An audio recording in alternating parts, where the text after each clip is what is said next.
گھاٹے کا سودا ہے۔ سب سے بہترین وسیلہ آپ کے اپنے دونوں ہاتھ ہیں۔ اپنے دونوں ہاتھ اکٹھے جوڑ کر جب آپ اپنی مشکلات کا حل تلاش نہ کر سکیں تو اللہ کے آگے ہاتھ پھیلائیں۔ اللہ آپ کے ہاتھوں کو کبھی خالی نہیں لوٹائے گا۔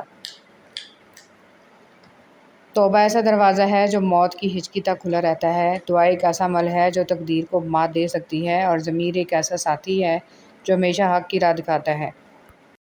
حقیقت تو یہ ہے کہ تمام مسلمان بھائی بھائی ہیں، اس لیے اپنے دو بھائیوں کے درمیان تعلقات اچھے بناؤ اور اللہ سے ڈرو تاکہ تمہارے ساتھ رحمت کا معاملہ کیا جائے۔ تم کہتے ہو زندگی تنگ پڑ گئی ہے، زندگی میں سکون نہیں ہے، رات کو دیر تک نیند نہیں آتی، اس جیسی ہزار باتیں، مگر جواب صرف ایک: جان لو اللہ کے ذکر سے ہی دلوں کو سکون ملتا ہے۔ بیٹیاں جہنم سے بچانے والی۔ امام خرائطی رحمۃ اللہ علیہ فرماتے ہیں کہ سیدنا عبداللہ بن مسعود رضی اللہ تعالیٰ عنہ کی چھوٹی بیٹی دوڑتے ہوئے ان کے پاس آئی تو اٹھا کے گلے لگا کر بوسہ دیتے ہوئے کہنے لگے: خوش آمدید اے عبداللہ کو جہنم کی آگ سے بچانے والی، خوش آمدید۔ نیکیاں کرتے جاؤ اور دریا میں ڈالتے جاؤ، جب کبھی زندگی میں طوفان آیا تو یہی نیکیاں کشتی بن جائیں گی۔ اشفاق احمد۔ یا رب انہیں بھی سکون دے جو چہرے سے تو مسکراتے ہیں پر اندر سے ٹوٹ چکے ہیں۔ اے اللہ پاک، وہ معاملات جن میں میرا اختیار نہیں، جہاں میں بے بس ہوں، ان میں میری مکمل مدد فرما اور مجھے اکیلا مت چھوڑ۔ آمین ثم آمین۔ منزلیں بہادروں کا استقبال کرتی ہیں، بزدلوں کو تو راستوں کا خوف مار دیتا ہے۔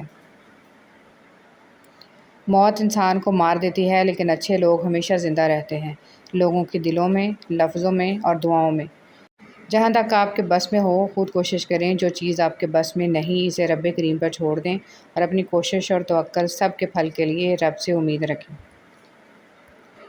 نبی صلی اللہ علیہ وسلم کی نصیحت۔ رسول صلی اللہ علیہ وسلم نے فرمایا: اللہ کے ذکر کے علاوہ زیادہ بات مت کرو، کیونکہ اس سے دل میں سختی پیدا ہوتی ہے، اور جس دل میں سختی پیدا ہوتی ہے وہ اللہ کی رحمت سے بہت زیادہ دور ہوتا ہے۔ اور جب اللہ تمہاری دعاؤں پر راضی ہو جاتا ہے تو وہ یہ نہیں دیکھتا کہ دنیا اس چیز پر مطمئن ہے یا نہیں، اور نہ اللہ کو اس بات سے کوئی فرق پڑتا ہے کہ اس کی دعا کی قبولیت میں کتنی رکاوٹیں ہیں۔ وہ جب ارادہ باندھ لیتا ہے تو ناممکن کی ساری گرہیں اپنے آپ کھل جاتی ہیں۔ 7 ہلاک کر دینے والے گناہ۔ رسول صلی اللہ علیہ وسلم نے فرمایا: 7 ہلاک کر دینے والی چیزوں سے بچو۔ صحابہ نے فرمایا: کون سی چیزیں؟ فرمایا: شرک، مال کی حرص، قتل، سود، یتیم کا مال کھانا، معرکے سے بھاگ جانا، مومن عورتوں پر تہمت لگانا۔ اگر آپ کا راستہ دشوار ہے تو اس کی وجہ بس یہ ہے کہ آپ کی منزل ایک بلند مقام ہے، اس لیے ہمت نہ ہاریں اور راستے میں حائل ہونے والی دشواریوں پر ثابت قدمی کے ساتھ ڈٹے رہیں۔ اللہ پاک آپ کو منزل تک پہنچا دے گا انشاءاللہ۔ مومن کی آنکھوں کو اس سے بڑھ کر ٹھنڈا کرنے والی چیز کوئی اور نہیں کہ وہ اپنی بیوی اور اولاد کو اللہ کی اطاعت کرتا دیکھے۔ زندگی میں مشکلیں چاہے آپ کے اعمال کی وجہ سے ہوں یا پھر اللہ پاک کی آزمائش ہو، ان کا حل صرف نماز اور صبر سے ہی ممکن ہے۔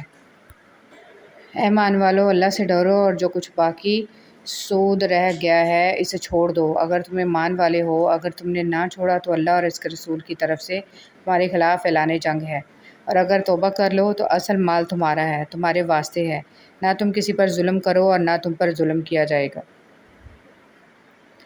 اے اللہ، تو جانتا ہے میں اداس ہوں، اس لیے نہیں کہ تو سن نہیں رہا، اس لیے ہوں کہ یہ صبر اب طویل ہوتا جا رہا ہے اور اب میں ہمت ہارتی جا رہی ہوں۔ اللہ میرے اس صبر کو مختصر کر دے۔ اللہ جی پلیز میرے لیے آسانیاں پیدا کر دیں اور ان تمام لوگوں کے لیے بھی آسانیاں پیدا کر دیں جو انتظار میں ہیں، آمین۔ ہمارے والدین نے اپنی حیثیتوں کے مطابق ہمارے لیے بھرپور جدوجہد کی، خود تکالیف اٹھائیں، ہمارے رستوں کی مشکلات دور کیں اور ہمیں کسی نعمت و آسائش سے محروم نہیں ہونے دیا۔ اس احسان عظیم کا بدلہ نہیں چکایا جا سکتا، البتہ اگر والدین حیات ہیں تو ان کی خدمت کریں، ان کی قدر کریں اور ان کو وقت دیں، بعد میں پچھتاوے مار ڈالتے ہیں۔ اگر والدین حیات نہیں ہیں تو تہہ دل سے ان کے لیے دعائے مغفرت کریں، صدقے خیرات کریں اور ان کے اقارب کا خیال رکھیں، یوں آپ اپنی اولاد کے لیے اچھی مثال قائم کر کے جائیں گے اور آپ ان سے حسن و سلوک کی امید رکھ سکیں گے۔ البتہ جنہوں نے اپنے پروردگار کا خوف دل میں رکھا ہے ان کے لیے اوپر تلے بنی ہوئی اونچی اونچی عمارتیں ہیں جن کے نیچے نہریں بہتی ہیں۔ یہ اللہ کا وعدہ ہے، اللہ کبھی وعدے کی خلاف نہیں کرتا۔ فرمان مصطفیٰ صلی اللہ علیہ وآلہ وسلم: مسکین کو اپنے ہاتھ سے دینا بری موت سے بچاتا ہے۔ سلف میں سے کسی سے پوچھا گیا، جب اللہ تعالیٰ اپنے بندے سے محبت فرماتا ہے تو اس سے کیا معاملہ فرماتا ہے؟ ارشاد کیا، کوتاہی پر اسے استغفار کا الہام کر دیتا ہے۔ گناہ ہم سے نور چھین لیتا ہے، اور نور بہت قیمتی ہوتا ہے کیونکہ اندھیروں میں تو انسان کو اپنا آپ ہی دکھائی نہیں دیتا۔ گھر میں داخل ہوتے وقت سلام کرنا۔ جب تم گھروں میں داخل ہوا کرو تو اپنے لوگوں کو سلام کہا کرو، یہ اللہ کی طرف سے مبارک اور پاکیزہ تحفہ ہے۔ کیا آپ گھر میں داخل ہوتے وقت سلام کہتے ہیں؟ اگر نہیں کہتے تو آج سے اپنی عادت بنا لیں۔ تکبیرات کا اجر۔ ابو عبیدہ بن عبداللہ بن مسعود رحمۃ اللہ علیہ فرماتے ہیں، اگر کوئی بندہ راستے پر کپڑے میں سونے کے سکے لے کر بیٹھا ہو اور ہر گزرنے والے کو سکہ دے رہا ہو، جبکہ دوسری طرف ایک بندہ تکبیرات کہہ رہا ہو، تو یہ تکبیرات کہنے والا زیادہ اجر پائے گا۔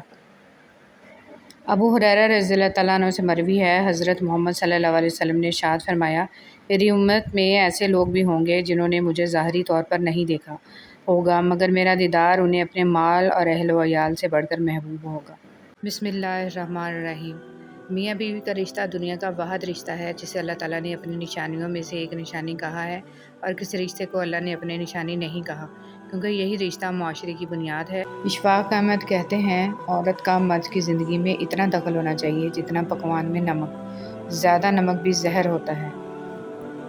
حضرت ابوبکر صدیق رضی اللہ تعالیٰ عنہ نے فرمایا، درود پاک صلی اللہ علیہ وسلم اتنی تیزی سے انسان کے گناہوں کو مٹاتا ہے کہ اتنی تیزی سے پانی بھی آگ کو نہیں بجھاتا۔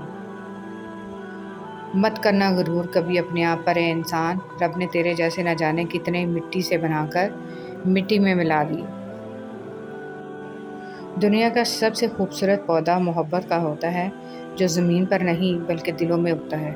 حضرت علی رضی اللہ تعالیٰ عنہ۔